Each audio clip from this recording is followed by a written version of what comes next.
Sugar ઇન્ડસ્ટ્રીઝને શું રાહત મળી છે? શુગર ઇન્ડસ્ટ્રી માટે અહીંયા એક રાહતના સમાચાર આવતા દેખાઈ રહ્યા છે. ખાસ કરીને 1 લાખ ટન એક્સપોર્ટ માટે કોન્ટ્રાક્ટ થતા દેખાઈ રહ્યા છે. સૂત્રો તરફથી આ સમાચાર આપણને મળતા દેખાઈ રહ્યા છે. રૂપિયામાં નરમાશથી આ કોન્ટ્રાક્ટ વધવાની આશા અહીંયા બનતી દેખાઈ રહી છે. અત્યાર સુધીની વાત કરી લઈએ તો 88 રૂપિયા પ્રતિ ડોલરના ભાવ પર આ કોન્ટ્રાક્ટ જે છે તે આપણને અહીંયા થતા દેખાયા છે અને આ વધે એવા અનુમાન અત્યારે બનતા દેખાઈ રહ્યા છે. શુગર એક્સપોર્ટને બીજી બાજુ મંજૂરી મળી છે. આ સમાચારના લીધે પણ ફોકસ બનતું દેખાઈ રહ્યું છે. લગભગ 1.5 મિલિયન ટન શુગર એક્સપોર્ટને મંજૂરી મળતી દેખાઈ રહી છે. 2025થી 26 આ સિઝન માટે એક્સપોર્ટને મંજૂરી મળી છે સરકાર તરફથી.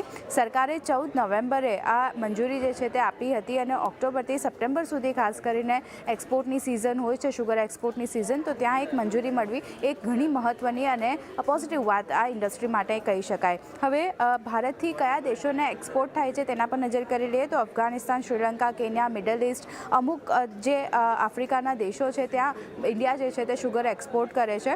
વધુ એક્સપોર્ટને મંજૂરી અહીંયાથી મળતી જોવા મળી શકે છે કારણ કે NFCSF છે એમણે સરકારને માંગ કરી છે આ એક્સપોર્ટ લિમિટ ખાસ કરીને વધારવા માટે 10 લાખ ટન વધારાની મંજૂરીની માંગ તેમણે કરી છે સરકાર પાસે અને મંજૂરીથી સ્થાનિક પરિસ્થિતિ ખાસ કરીને સુધરતી જોવા મળશે તેવું તેઓ કહી રહ્યા છે. અને જે NFCSF છે તેઓ એમ પણ કહી રહ્યા છે કે ઇન્ટરનેશનલ માર્કેટમાં શુગરના ભાવ ઘટ્યા છે એટલે ખાસ કરીને એક્સપોર્ટની જે અત્યારની લિમિટ છે એને બમણી કરવામાં આવે તો એને 10 લાખ ટન વધારવાની મંજૂરી જે છે તેની માંગ ખાસ કરીને તેમના તરફથી કરવામાં આવી છે.